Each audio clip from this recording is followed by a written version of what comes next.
شکفته؟ بله. ببینم جانان و عایشه اومدن اینجا؟ جانان؟ نه، چطور؟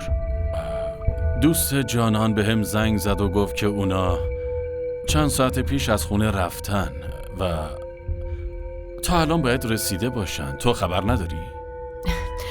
من ازشون خبر ندارم. نه، هیچی نمیدونم. ببینم تو حالت خوبه شکفته؟